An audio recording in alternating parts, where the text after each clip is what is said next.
बिस्मिल्लाहिर्रहमानिर्रहीम, अस्सलाम वालेकुम। खेलों की खबरों पर तबसरा और तस्वीरों से स्कोर के एक और प्रोग्राम के साथ सैयद याया हुसैनी आपकी खिदमत में हाजिर है। कुफ्र टूटा खुदा खुदा करके पाकिस्तान का कॉमनवेल्थ गेम में मेडल हासिल करने का ख्वाहिश टूट गया। पाकिस्तानी दस्ते से वेट लिफ्टिंग, रेसलिंग और जूडो में तमगों की उम्मीद थी और गोल्ड मेडल के लिए ज़्यादातर इन्हिसार वेट लिफ्टिंग और रेसलिंग में है। बुध को बर्मिंघम में होने वाले कॉमनवेल्थ गेम्स में वेट लिफ्टर नूह दस्तगीर भट्ट ने पाकिस्तान का गोल्ड मेडल हासिल करने का ख्वाब पूरा कर दिया। 109 प्लस किलोग्राम कैटेगरी में शरीक नूह दस्तगीर भट्ट ने रिकॉर्ड 405 किलो वजन उठाकर पाकिस्तान को तिलाई तमगा दिलवा दिया। स्नैच की पहली कोशिश में नूह भट्ट ने 170 किलोग्राम वजन उठाकर कॉमनवेल्थ गेम्स का नया रिकॉर्ड कायम किया। स्नैच की दूसरी बारी में नूह भट्ट ने 173 किलोग्राम वजन उठाया। फिर क्लीन एंड जर्क में नूह भट्ट ने 232 किलोग्राम वजन उठाकर गोल्ड मेडल का हुसूल यकीनी बना लिया। ये कॉमनवेल्थ गेम मुकाबलों में पाकिस्तान का पहला तिलाई तमगा है। कॉमनवेल्थ गेम की तारीख में दूसरा मौका है कि किसी पाकिस्तानी वेटलिफ्टर ने तिलाई तमगा अपने सीने पर सजाया। इससे कबल 2006 में शुजाउद्दीन मलिक ने मेलबर्न में होने वाले मुकाबलों में 85 किलोग्राम वजन के मुकाबले में यह एजाज़ हासिल किया था। नूह भट्ट का ताल्लुक गुजरावाला से है और वेट लिफ्टिंग का खेल उन्हें विरसे में मिला है। नूह भट्ट के वालिद गुलाम दस्तगीर भट्ट 5 मरतबा के साउथ एशियन गोल्ड मेडलिस्ट और रिकॉर्ड होल्डर हैं। नूह भट्ट की कामयाबी के बाद कॉमनवेल्थ गेम्स के ऑफिशियल ट्विटर अकाउंट पर लिखा गया कि आज नूह भट्ट के वालिद उनसे बात करेंगे, क्योंकि इस ट्वीट के साथ एक तस्वीर भी मुंसलिक है जिसमें नूह भट्ट के अल्फाज दर्ज हैं कि जब उन्होंने कांसी का तमगा जीता था तो उनके वालिद बहुत नाराज़ हुए थे। कुछ वक्त तक उन्होंने उनसे बात भी नहीं की थी, इसलिए उनका हदफ है कि वो इस बार बेहतर करें। नूह भट्ट ने 2018 के कॉमनवेल्थ गेम में कांसी का तमगा हासिल किया था।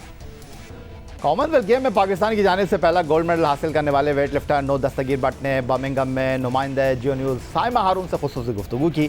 नूह भट्ट का कहना था कि वो 7 साल की उम्र से मेहनत कर रहे हैं और उनकी मेहनत आज रंग ले आई। वो अपना काम कर चुके हैं, अब हुकूमत पाकिस्तान की बारी है वो एथलीट्स के लिए कुछ करे। मेरे साथ इस वक्त मौजूद है फ़ख्र गुजरांवाला, फ़ख्र पाकिस्तान नूह दस्तगीर भट्ट, जिन्होंने आज पाकिस्तान का नाम रोशन कर दिया है, जिन्होंने 109 केजी प्लस की कैटेगरी में वेट लिफ्टिंग में पाकिस्तान के नाम पहला सोने का तमगा किया है। पूरी कौम का सर इस वक्त फ़ख्र से बुलंद हो गया। नौ बहुत बहुत मुबारकबाद आपको। पहला पाकिस्तानी जो कॉमनवेल्थ गेम्स में आपने पहला तमगा सोने का वो पाकिस्तान के नाम किया, क्या कैसे महसूस है?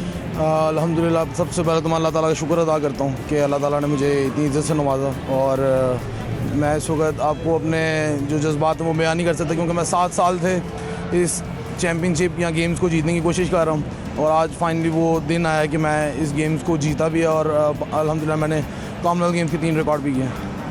आपने चकते फटे आज कर दिए हैं।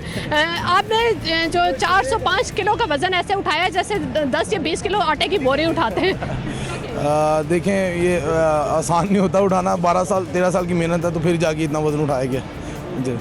आप एक वेट लिफ्टिंग फैमिली से बिलोंग करते हैं, तो घर के अंदर ही आपने सारी प्रैक्टिस की है, तो क्या उस बारे में बताइएगा कि किस तरह कितना अर्सा हो गया आपको इसकी ट्रेनिंग करते हैं? जी, मेरे फादर जो है इंटरनेशनल वेट लिफ्टर खुद भी रहे हैं और हम दोनों भाई हैं। जो मेरा भाई भी आया उसने 109 कैटेगरी में पार्टिसिपेट किया और मैंने 109 प्लस पे। और हमारे घर के अंदर ही हमारी जिम है और मेरे फादर मुझे 12 साल से ट्रेनिंग करवा रहे हैं और अल्हम्दुलिल्लाह आज उनकी मेहनत जो है रंग लाई है। कॉमनवेल्थ गेम्स में आप इससे पहले तो गोल्ड मेडल ना हासिल कर सके, ब्रॉन्ज मेडल तक आप पहुंचे थे, तो आज कैसा लग रहा है? जी, जो लास्ट कॉमनवेल्थ गेम थी उसमें भी मैंने जो लास्ट अटैम्प्ट थी वो मेरी जो थी वो फेल हो गई थी, जिसकी वजह से मैं गोल्ड मेडल नहीं ले पाया, लेकिन अल्हम्दुलिल्लाह इस बार पाकिस्तान के लिए ले लिया मैंने। अपनी इस जीत का क्रेडिट किसको देते हैं? सबसे पहले तो मैं अल्लाह ताला को देता हूँ, उसके बाद मैं अपने माँ बाप को और मेरी फेडरेशन को। आप गवर्नमेंट ऑफ पाकिस्तान से क्या कहना चाहेंगे कि फैसिलिटीज़ के हवाले से कि आप जैसे वेट लिफ्टर्स को जो पाकिस्तान का इस वक्त फ़ख्र है, किस तरह की सहूलियात आपको फराहम की जाएँ कि ज़्यादा से ज़्यादा आप बेटर ट्रेनिंग करके इस तरह के बैनुल-अक़वामी जो मुकाबले होते हैं उनमें पार्टिसिपेट कर सकें? जी देखें, कि मेरा नहीं ख्याल कि मुझे अब कुछ कहने की ज़रूरत है हुकूमत पाकिस्तान को। मैंने अल्हम्दुलिल्लाह करके दिखा दिया, अब उनकी ड्यूटी है कि वो भी कुछ करके दिखाएँ हमारे लिए। Thank you. कॉमनवेल्थ गेम 2022 में पाकिस्तान के लिए पहला गोल्ड मेडल जूडो के 90 माइनस कैटेगरी में शाह हुसैन ने हासिल किया। शाह हुसैन शाह का मुकाबला जनूबी अफ्रीका के थॉमस बर्टन बाग से था, जहां शाह हुसैन ने हरीफ को शिकस्त देकर ब्रॉन्ज मेडल अपने सीने पर सजाया। इससे कबल तक पाकिस्तान ने कोई भी मेडल हासिल नहीं किया था। शाह हुसैन ने दूसरी मरतबा कॉमनवेल्थ गेम का तमगा हासिल किया। इससे कबल 2014 में वो सिल्वर मेडल हासिल करने में कामयाब हुए हैं।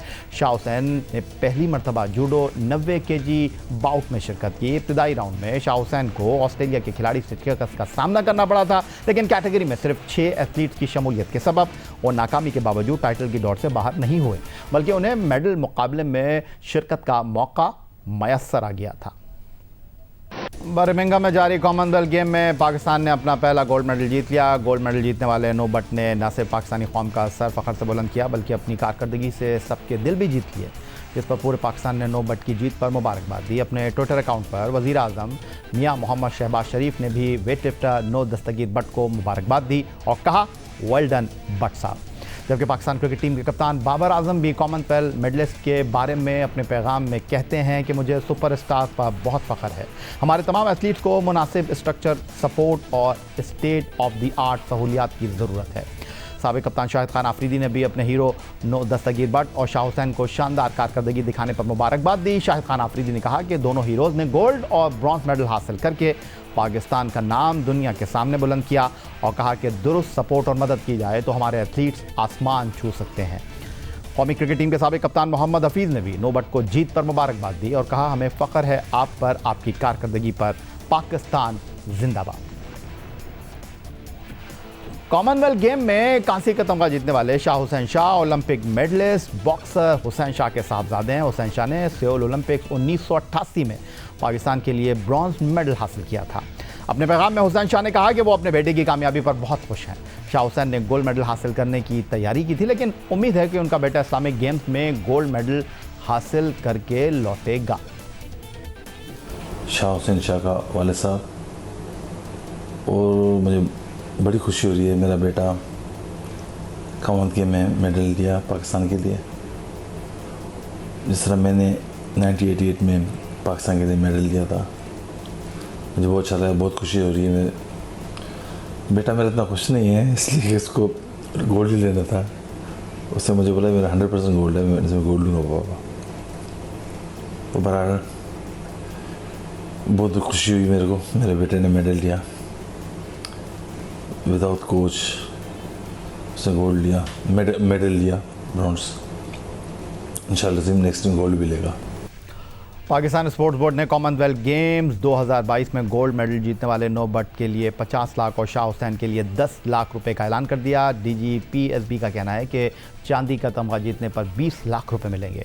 पाकिस्तान स्पोर्ट्स बोर्ड के director general colonel retired Asif Zaman ने जियो न्यूज़ को बताया कि उन्होंने नो दस्तगीर बट और शाह हुसैन शाह को फ़ोन करके उन्हें मेडल जीतने पर मुबारकबाद पेश की है और उन्हें बताया कि PSB आपके लिए कैश अवार्ड का ऐलान कर रहा है।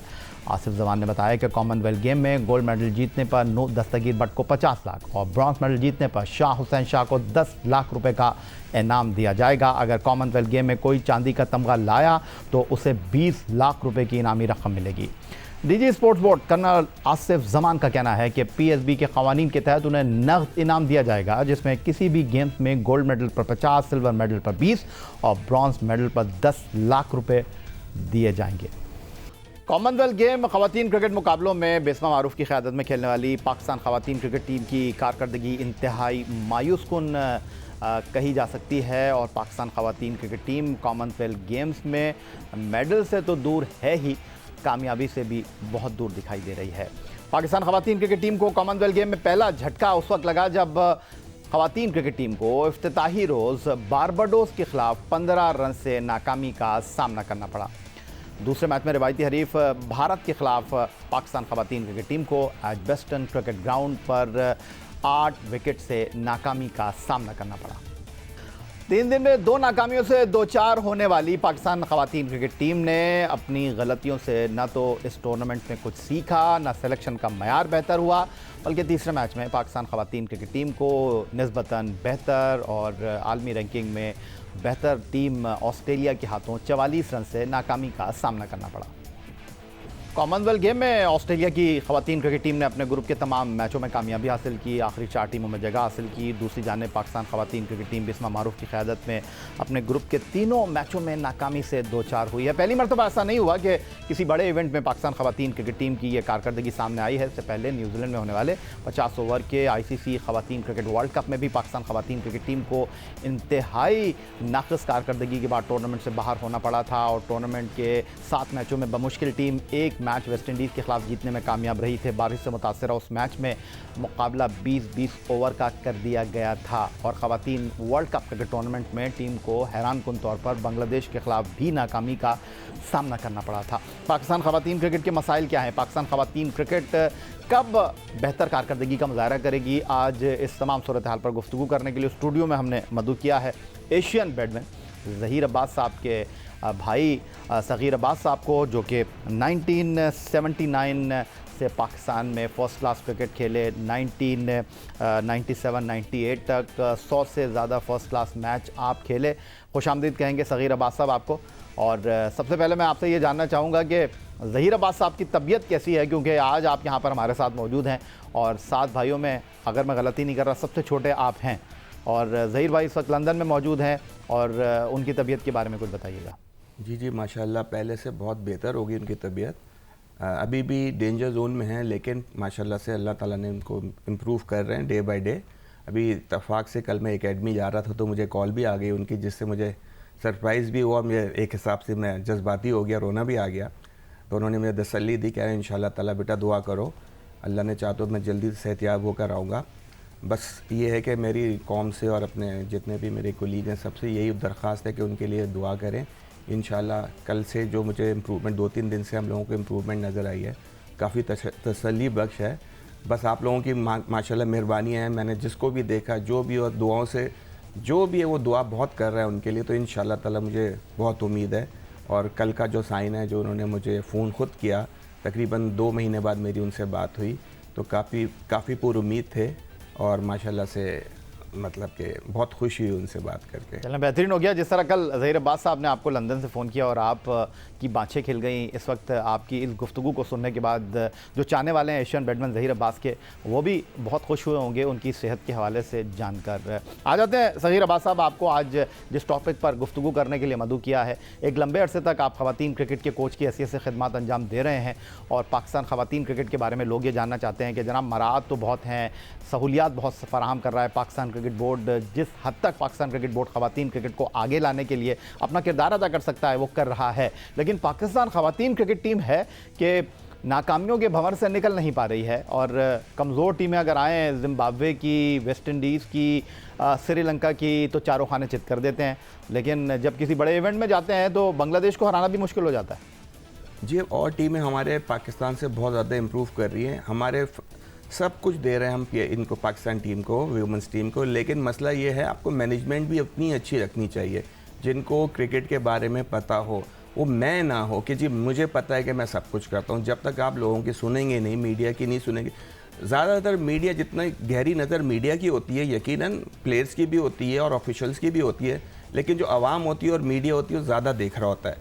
तो अभी आप देखें ना, आपकी मैनेजमेंट में देख लें, चलें ज़्यादा दूर नहीं जाते, इससे बात शुरू करते हैं। जो अभी ये ट्राई सीरीज़ हुई थी ऑस्ट्रेलिया और आयरलैंड की, उसमें आप जो हमारी मैनेजमेंट थी वो क्या कर रही थी मुझे नहीं समझ में आ रहा। आयरलैंड को इजी ले रही थी, ऑस्ट्रेलिया को इजी ले रही थी, ओवरकास्ट कंडीशन है और आप बैटिंग ले रहे हो, और हर मैच में आपने उल्टे डिसीजन लिए। जब आप मैनचेस्टर गए, पहला मैच आपका कॉमनवेल्थ का गेम, एक्सीलेंट बैटिंग कंडीशन, आपने बैटिंग ले ली उसमें, आपने बॉलिंग ले ली उसमें, जो कि आपको बैटिंग करनी चाहिए थी। आपके प्लान क्या हैं, आपको अपने ओपनर का नहीं पता। इरम जावेद है जो मुसलसल ज़ीरो कर रही हैं, आप उनको कभी चौथे नंबर पर ट्राई कर लेते हो, कभी ओपनर ट्राई कर लेते हो, और आप जो इतने सारा स्क्वाड लेकर गए हो, इसका मतलब वो स्क्वाड किसी काम का नहीं है।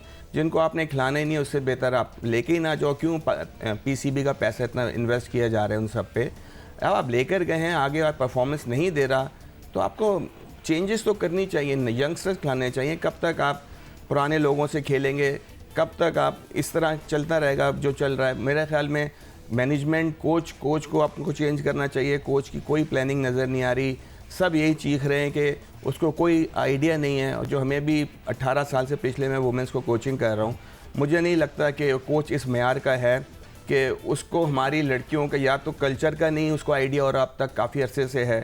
तो मेरा ख्याल में अब तक तो उसको आइडिया हो जाना चाहिए कि हमारे माइंड कितने हैं, अब हमारा माइंड सेट क्या है लड़कियों का, वो उसको कुछ आइडिया नहीं है कि उसने क्या करना है क्या नहीं करना। सबसे बड़ा आपका सेटबैक कोचेस का और है, उसके बाद आपकी लड़कियों की परफॉर्मेंस। अच्छा, आपने लड़कियों की परफॉर्मेंस की बात की, बहुत सारे टॉपिक हैं जो मैं आपके साथ डिस्कस करना चाहता हूं, कुछ वक्त की भी कमी है, लेकिन कोशिश करूंगा कि बहुत सारे सवालात आपके सामने रखूं। और आप ख़वातीन क्रिकेट को बहुत करीब से जानते हैं और जिस अंदाज़ में आप गुफ्तगू कर रहे हैं, हमारे पास बहुत सारे लोग हैं जो क्रिकेट पर गुफ्तगू तो करते हैं, क्रिकेट के पंडित बन जाते हैं, तज़ियाकार बन जाते हैं, लेकिन पाकिस्तान क्रिकेट के अलावा उनको कुछ आता नहीं है, जानते नहीं हैं। ख़वातीन क्रिकेट के बारे में तो दूसरों की बातों को आगे बढ़ाते हैं। मैं आपसे सीधा पूछ लेता हूँ, इरम जावेद से शुरू कर लेते हैं। 50 मैच उनके हो गए हैं, ऑस्ट्रेलिया के ख़िलाफ़ वो चौथे नंबर पर बैटिंग करने के लिए आई और उससे पहले उनको ओपन कराया जा रहा था। और इरम जावेद के आखिरी 4 मैचों में 2 सिफर हैं और 12 T20 मैचों में उनके 96 रन हैं। और वो जनाब खेल रही हैं, किस बुनियाद पर खेल रही हैं? देखिए, नो डाउट वो प्लेयर अच्छी हैं, हिटर भी हैं, पावर प्ले का फ़ायदा भी उठा सकती हैं, लेकिन आपने उनको जो उसका रोल है बिल्कुल एंड में कॉमनवेल्थ गेमों से पहले दे रहे हैं उनको। या तो आप उसको रेगुलर प्रैक्टिस करवाएं एज ए ओपनर, आपके सामने है, आप उसको रीशिफ्टिंग जो होती है ना क्रिकेट में बहुत बुरा है। आपको अपना नंबर ही नहीं पता कि मैंने किस नंबर पे जाना है, आपका माइंड सेट नहीं होता। सगीर अब्बास साहब, ये टीम के मसाइल हैं और इनमें कोई दो राय नहीं है, लेकिन दूसरी तरफ मैनेजमेंट क्या कर रही है? आपने ख़वातीन विमेंस विंग की सरबरा एक बैडमिंटन की साबिक चैम्पियन तानिया मलिक को बना दिया। कोई बात नहीं, अब उन्होंने खेलना तो नहीं है, एडमिनिस्ट्रेशन देखनी है, लेकिन जब इस तरह की चीज़ें आएंगी तो फिर सवाल तो उठेंगे। फिर डायरेक्टर HR हैं सरीना आगा, उनके बारे में भी कहा जाता है कि ख़वातीन क्रिकेट में और वो जनाब अपनी राय का इजहार करती हैं। और फिर जो चीफ सेलेक्टर हैं ख़वातीन विमेंस विंग की, 92 वनडे इंटरनेशनल और 68 T20 खेलने वाली फास्ट बॉलर अस्माविया इकबाल हैं। तो अस्माविया इकबाल के बारे में आपने कह दिया कि जी उनकी पसंद नापसंद चल रही है, इरम क्यों टीम में हैं, कायनात इम्तियाज़ क्यों टीम में हैं, उनके साथ उनकी बड़ी अच्छी कुर्बत रही है, वो उनके साथ खेली भी हैं। तो ये वो लोग हैं जो ख़वातीन क्रिकेट के करता धरता हैं और ख़वातीन क्रिकेट की परफॉर्मेंस, तो फिर इनका रहने का जवाब बनता है या नहीं? ये देखिए, तो इनको खुद सोचना पड़ेगा, क्योंकि हो सकता है कि बोर्ड इनको ज़्यादा पसंद करता है, जो परफॉर्मेंस जैसी भी रहे, सेलेक्टर्स भी वही रहते हैं, कोचेस भी आपको चेंज करने, वो भी अभी फ़िलहाल शायद सितंबर में उनका लास्ट है, ये हो सकता है उनको ले ना लें। अगर देखें ना, दूसरे मुल्कों में ये होता है कि अगर एक आध दफ़ा आपकी टीम अच्छी परफॉर्म ना करे तो आप इस्तीफ़ा दे देते हो। हमारे मुल्क में ऐसा कुछ नहीं है, हमारे मुल्क में चांस ही लेते रहते हैं कि थोड़ी सिफारिशें भी होती हैं कि भाई जो ये है चले अच्छा नहीं भी कर रही तो इसको एक और चांस दे दें, जो कि मेरे ख्याल में प्लेयर को या हमारे ऑफिशियल्स को जो भी हैं देख रहे हैं 2-3 साल से आप अच्छा नहीं परफॉर्म कर रहे, आप खुद छोड़ दो। शायद किसी के दूसरे के आने से शायद लक चेंज हो जाए। क्रिकेटर हमारी इतनी बुरी नहीं है, लेकिन हमारी लक भी बिल्कुल फेवर नहीं करती, क्योंकि उनमें उनको दबाया जाता है। मैं नहीं समझता कि वो खुल के ऐसा परफॉर्म कर रही होती हैं। अब बैडमिंटन की आपकी चेयरमैन है, अब ये वुमेंस विंग की, उनको क्रिकेट का क्या पता, उनको जो पीछे से फीडबैक आ रही होती है, जैसे आयशा शर उनकी सुना है बहुत अच्छी दोस्त हैं, तो जब तक फीडिंग आएगी आप खुद सामने नहीं होगे, आप एज ए क्रिकेटर नहीं हो, तो आप उन्हीं की बातों पे चलोगे जो आपके साथ होते हैं या आपके बेस्ट फ्रेंड्स हैं, तो ये नहीं चलेगा। ये पाकिस्तान है, पाकिस्तान की क्रिकेट है, ये कोई घर की क्रिकेट या मोहल्ले की क्रिकेट नहीं है कि जिसको मर्ज़ी आपने चेयरपर्सन बना दिया, जिसको सिलेक्टर बना दिया। जब तक आप इस्तीफ़ा देना नहीं सीखोगे, जब तक आप खुद अपने से फेयर नहीं होगे, जब तक आपकी क्रिकेट टीम इम्प्रूव नहीं कर सकती। बिल्कुल, बहुत शुक्रिया आपका। सगीर अब्बास पाकिस्तान के फॉर्मर फर्स्ट क्लास क्रिकेटर और ख़वातीन क्रिकेट कोच हमारे साथ मौजूद थे और कॉमनवेल्थ गेम में पाकिस्तान ख़वातीन क्रिकेट टीम की नाक़िस कारकर्दगी के मामलात पर अपने ख़यालात का इजहार कर रहे थे। तो जनाब, यही था आज का हमारा ये प्रोग्राम। ट्विटर पर आप हमें फॉलो कर सकते हैं, फेसबुक पर हमारा पेज score.geo जहाँ जाकर आप इस प्रोग्राम के क्लिप्स एक बार फिर देख सकते हैं और आप हमें ईमेल कर सकते हैं, अपनी राय से आगाह कर सकते हैं score@geo.tv पर। इस दुआ इस उम्मीद इस तवक्को के साथ कि पाकिस्तान में खेल और खिलाड़ी तरक्की करते रहें। सैयद याहिया हुसैनी को स्कोर की पूरी टीम के साथ अगले प्रोग्राम तक के लिए इजाज़त दीजिए। अल्लाह हाफ़िज़।